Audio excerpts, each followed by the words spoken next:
you want to have a life where you're moving more efficiently, moving more effectively, and of course, reducing your probability of injury, then you're going to want to have functional training in your repertoire.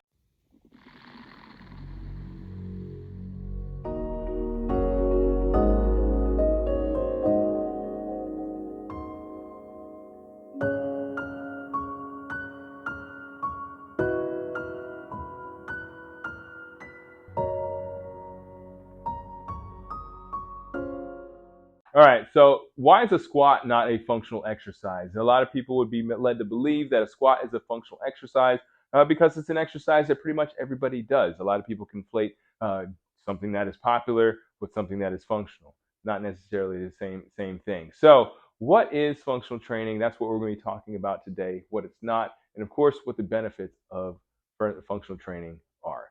So first, let's go into what functional training is not. Functional training is not picking up heavy objects, it's not standing on unstable objects, it's not working out one muscle group at a time. Functional training is exercise or movements that help improve your everyday life. First of all, they're not going to be an exercise that you are going to move one body part at a time. And a functional training exercise is going to involve your whole body moving at one point in time, or moving through space and time. You're not going to be using machines for the majority of functional training exercises because most machines are adapted to you using one muscle group at a time.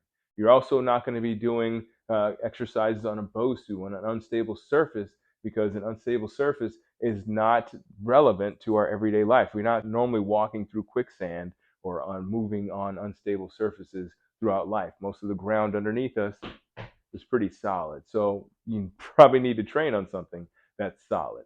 Now, don't get me wrong, those exercises and those methodologies of training, those are fine. Those are definitely effective in their own right. However, if you want to have a life where you're moving more efficiently, moving more effectively, and of course, reducing your probability of injury, then you're going to want to have functional training in your repertoire. So, as I said, with functional training, we're going to be working your way through life, or you're going to be working your way through exercises that are going to help you improve your life. So, say for instance, you're somebody like a gardener, all right? So, right now, the time of year, you're going to be probably spending pulling out a lot of weeds because the sun is shining. So, you're going to be digging in the dirt, and you're probably going to have some issues with your lower back if you're not doing functional training because well, a lot of times what you're going to be doing with functional training is you're going to be training your core. Now, core training is not necessarily all of functional training. Again, it is your full body, but functional training is going to help you reach down, pull those roots up out of the ground, and use your entire body instead of just using your back. Okay? There's a lot of movements throughout life that you can improve through functional training. Another example, picking up your kids off the ground or picking up your four-legged kid, your dog or cat up off the ground. That's going to be a functional movement. Picking your groceries up off the ground, going for a run. All these movements that we do in everyday life, these are movements that are going to improve through functional training.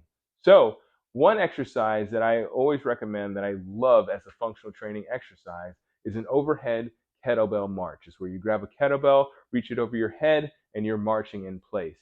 Now, it may seem counterintuitive because, as I said before, a lot of people think of functional training as an exercise that uses no weight, as essentially is a body weight exercise. And I just told you about an exercise where you would use a weight.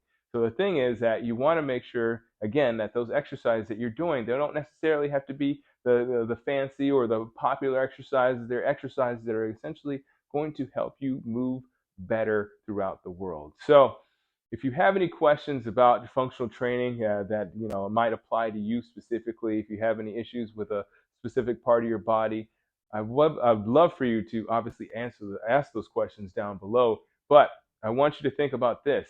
When it comes to functional training, remember I said if you have any specific part of your body that's bothering you, it's not going to be beneficial to try to train only that specific part of your body when it comes to functional training.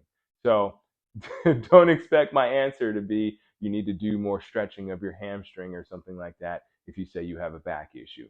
Of course, if you don't feel like you can write your question down below. I would love for you to email me, general@generalfitnesscompany.com. You can write, I'll answer your questions specifically, and we can start a conversation. Also, you can get on generalfitnesscompany.com. We have an online training program. You can sign up for our monthly training. I write the workouts personally. We also have a library of over 100 functional training movements that'll help you improve your overall movement. So, lots of ways to get in contact with me, lots of ways to improve your movement through functional training. I would love for you to subscribe as well, because if you don't do any of those things, you can at least come back here and you'll be notified when the next video comes out that answers your questions. All right, thank you so much for watching. I really do hope this brought you value. If it did, feel free to share it. And of course, keep good company. Wow! I like it. That was cool. Awesome. Hey, thanks.